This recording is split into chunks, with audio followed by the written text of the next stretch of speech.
Imagine a world where ancient gods, serpent lords, and a forbidden tree converge in a tale that transcends time. Today, we delve into the mesmerizing depths of Mesopotamian mythology and the enigmatic Garden of Eden. Buckle up as we unveil the hidden threads of wisdom, rebellion, and the eternal clash between two godly brothers. Serpent in the Garden. The serpent who conversed at length with Eve was clearly not a lowly, dumb creature, but a guardian of the sacred knowledge. And we know from the Mesopotamian story of Adapa that it was Enki who created him and Enki who imparted him the wisdom and knowledge. With wide understanding, he, Enki, had perfected him to expound the decrees of the land. He had given him wisdom, but he had not given him eternal life. It is further evident from the Mesopotamian serpent illustration that it was a direct Enki association, since Enki, Ea,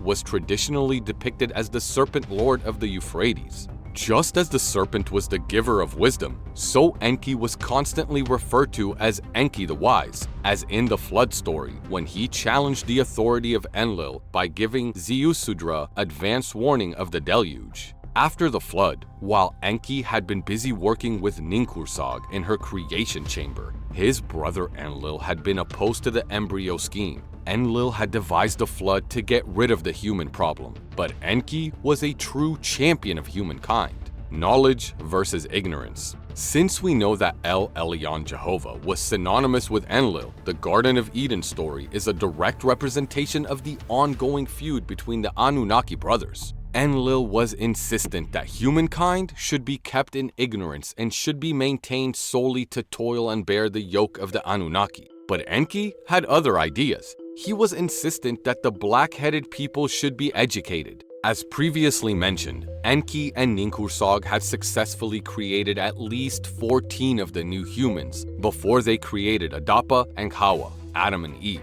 And the story of these two, Uligara and Zaligara, relates that their purpose was to till the soil, to erect buildings, and to serve the Anunnaki for all time in accordance with Enlil's requirements. In the first instance, Enlil endeavored to prevent Adam and Eve from gaining any wisdom beyond their perceived servant status, and he warned them away from the tree of knowledge of good and evil, claiming that they would die if they took of its fruit. Enki, the wise serpent, claimed that this was untrue and that they should partake of the knowledge. Ye shall not surely die, for God, Enlil, doth know that in the day ye eat thereof, then your eyes shall be opened, and ye shall be as gods, knowing good and evil. In the event Enki was correct, the man and woman did eat of the tree and they did not die, whereupon the disgruntled Enlil announced that the man is become one of us. Even so, he still imposed his will and sent the Adama to till the ground as a punishment for his disobedience. At that point, the Genesis story of Adam and Eve concludes, to be followed by the stories of their sons.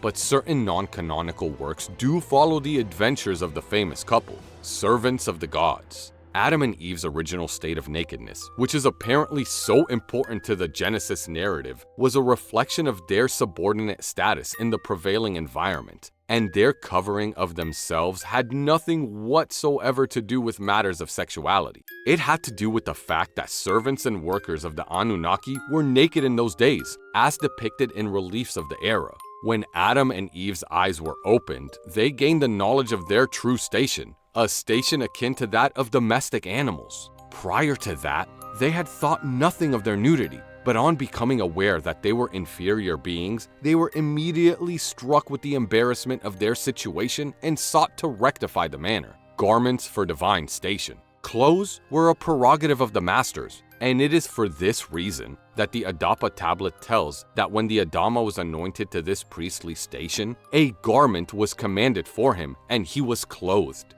Undeterred by Enlil's attempted interference, Enki had specifically created the earthling as a leader among mankind, from his own seed, whereas others of the earthly race had been created from the blood of Kingu. Ataba, to give Adam his correct historical name, thus emerged as the first earthly priest king of ancient Sumer in about 3800 BC, and his wife was Ninkawa, Lady Eve, or Lady of Life. There is an account similar to the Adapa story in the Epic of Gilgamesh, which tells once again of the importance of clothing to the enlightened race, as against the nakedness of the standard domesticated earthlings. Here, a temptress say to the naked Endiku, another created Adama, "You are wise, Enkidu, you are like a god," subsequent to which she marks his new status by providing the man with some clothes. Make up your mind. It is commonly believed that the Christian term original sin had something to do with Adam and Eve's sexual behavior, but this